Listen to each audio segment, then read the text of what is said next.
ಸಚಿವ H C ಮಹದೇವಪ್ಪನವರು ಮಾತನಾಡಿದ್ದಾರೆ ಈ ತೀರ್ಪು ಬಂದಂತ ನಂತರದಲ್ಲಿ. ಬನ್ನಿ ಕೇಳೋಣ. ಮುಖ್ಯಮಂತ್ರಿಗಳು ಮತ್ತು ನಾವೆಲ್ಲ ಕಾನೂನನ್ನು ಗೌರವಿಸುವಂಥವ್ರು. ಅಷ್ಟಕ್ಕೂ ಪ್ರಾರಂಭದಿಂದ ನಾವು ಈ ಮೂಢ ಕೇಸನ್ನು ರಾಜಕೀಕರಣಗೊಳಿಸಿದ ವಿರುದ್ಧವಾಗಿ ನಮ್ಮ ಧ್ವನಿ ಇತ್ತು. ಒಂದು ತನಿಖೆ ಆದೇಶ ಮಾಡಿದಾಗ ಅದನ್ನು ಕೂಡ ನಾವು ಗೌರವಿಸ್ತೀವಿ.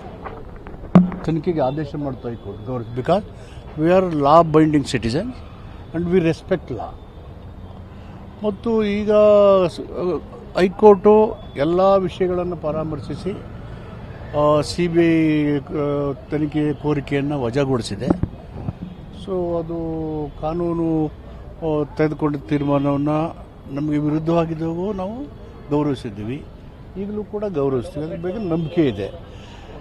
ಮೊದಲನೇದಾಗಿ ಲೋಕಾಯುಕ್ತ ಒಂದು ಇಂಡಿಪೆಂಡೆಂಟ್ ತನಿಖಾ ಏಜೆನ್ಸಿ, ಅದು ತನ್ನ ತನಿಖೆಯನ್ನು ಪ್ರಾರಂಭ ಮಾಡಿದೆ, ಅಂತಿಮ ವರದಿ ಕೊಡುತ್ತೆ. ಅದ್ರ ಬಗ್ಗೆ ನಮ್ಮ ತಕರಾರಿಲ್ಲ, ಅದನ್ನು ಕೂಡ ನಾವು ಗೌರವಿಸ್ತೀವಿ. ಹೀಗಾಗಿ ನಾವು ಯಾವುದೇ ವಿಷಯವನ್ನು ರಾಜಕೀಕರಣಗೊಳಿಸಿ ಒಬ್ಬ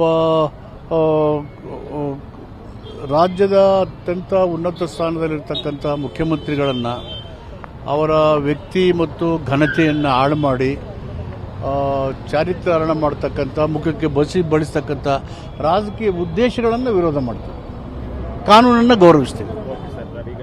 ಮತ್ತೀಗ ಸರ್, ಈಗ ಇಡಿ ಕೂಡ ತನಿಖೆ ಮಾಡ್ತಾ ಇದೆ. ಆ ರೀತಿಯಾಗಿ ಅಂದ್ರೆ ರಿಲೀಫ್ ಅಂತ ಹೇಳಿಕ್ ಆಗುತ್ತೆ ಸರ್ ಸಿದ್ದರಾಮಯ್ಯ ಅವರು? ಈಗ ಇವೆಲ್ಲ ಸುಪ್ರೀಂ ಕೋರ್ಟಲ್ಲಿ, ಹೈಕೋರ್ಟ್